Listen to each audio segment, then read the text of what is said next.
awful, sour and rotting, spreading through the whole house like a dark cloud, and it was coming from the pot.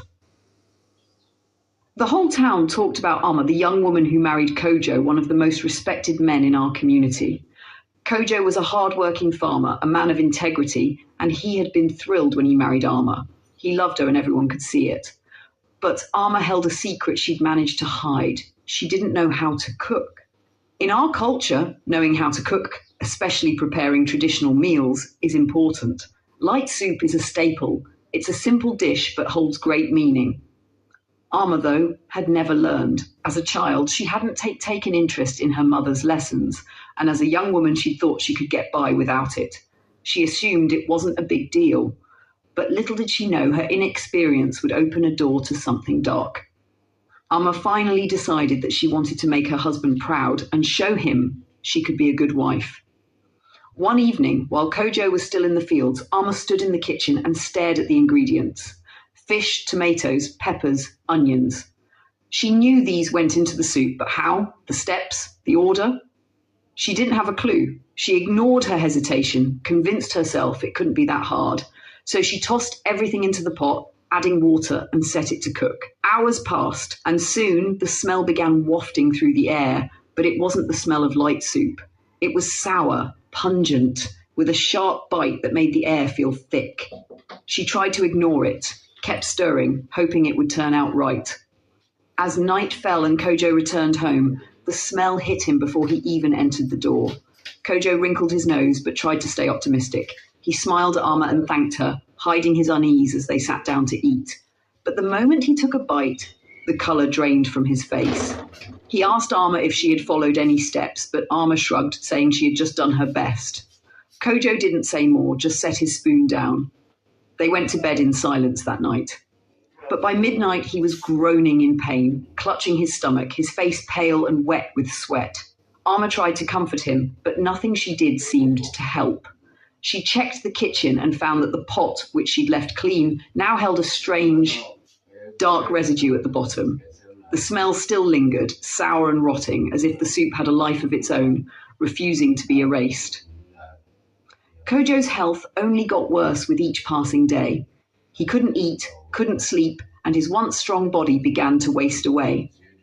Elders in the village, hearing of his strange illness, whispered about Amma's soup. They said she must have stirred something wrong, done something that went against tradition, and in doing so, had invited a curse upon her home. No amount of cleaning could get rid of that sour smell.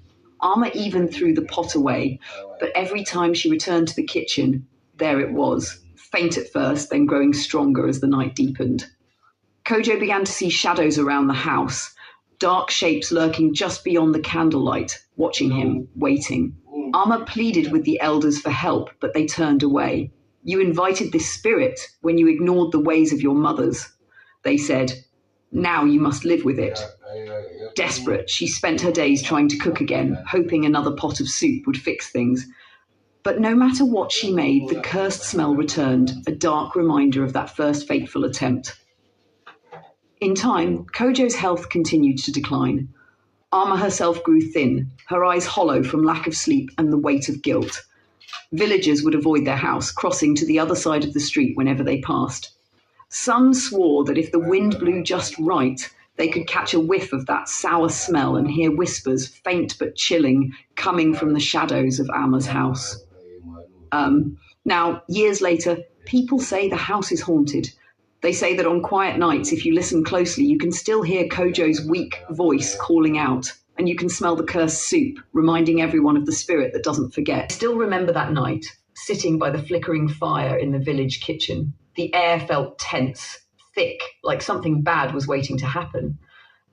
The elders had been talking for hours, worried about Amma, the new bride.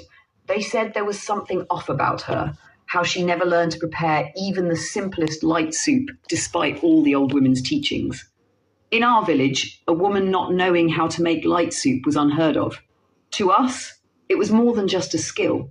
It was tradition, a way to honour family and ancestors.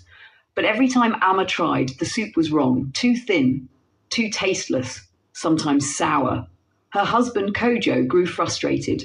People started whispering that she might be cursed or that she had married against her family's wishes. The elders said it was a sign, something dark was following her.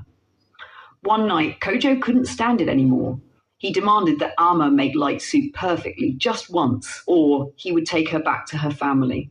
Amma looked desperate. She went to the kitchen and we all waited, feeling the unease grow heavier. An hour later, she came back with the soup and it looked right, red, warm, with a rich aroma. Everyone praised her, but when Kojo took his first sip, his face turned pale. He dropped the bowl, gasping for air, and collapsed. Amma stood there, watching, saying nothing, her eyes dark and unreadable. We rushed to help him, but it was too late. That night, the elders gathered again, and they decided to send Amma back to her family. They said that whatever was in her light soup had taken Kojo's spirit with it. I still remember that night. The air was tense in the small village kitchen, the fire flickering in the corner, casting long shadows on the walls. The elders, wrapped in their worn shawls, had been murmuring for hours, voices low and troubled. All their attention was on Amma, the new bride, and not in the way you'd expect. People were worried about her, whispering strange things behind her back. Amma was beautiful, with a graceful way about her, but there was one thing she could never seem to get right. She didn't know how to make light soup, the very meal that marked her place in her husband's family. For us, light soup wasn't just a dish. It was tradition, something every woman from a young age. The old women had tried to teach her again and again, but every time she failed. Her soups were always wrong. Thin like water, tasteless, sometimes sour.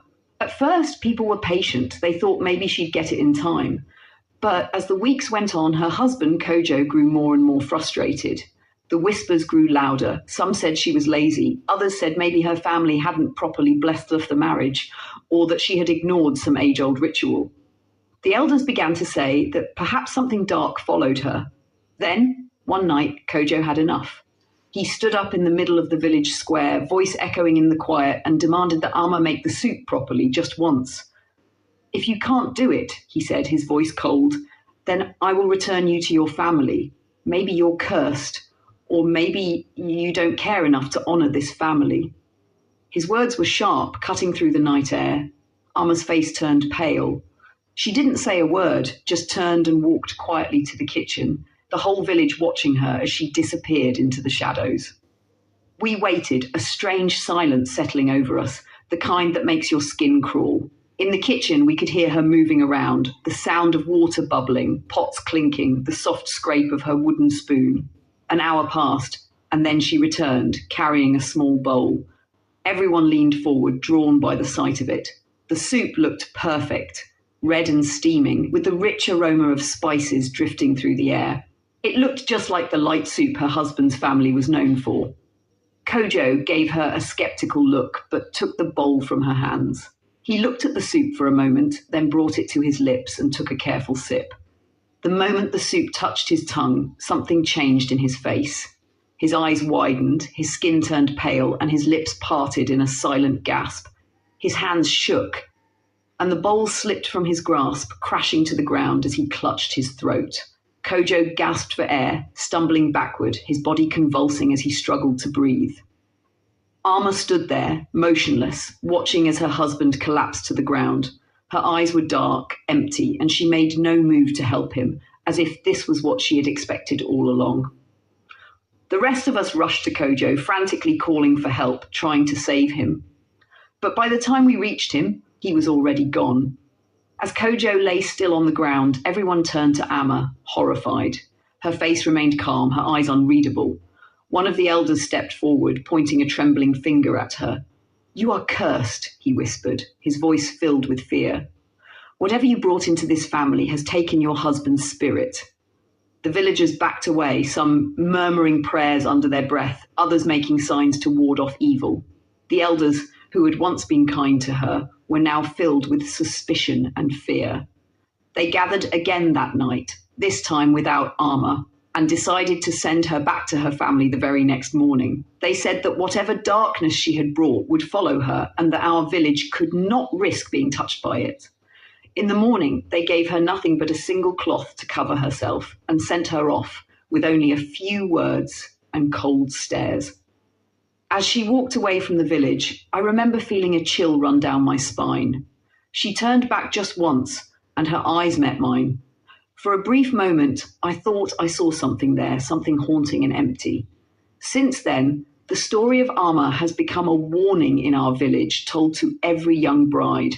We say that if you come into a marriage with secrets or bitterness, it will poison everything, just like it did with Amma's light soup. But in the back of my mind, I sometimes wonder if it was really her fault, or if there was something darker, something we'll never understand, hiding behind that last bowl of soup.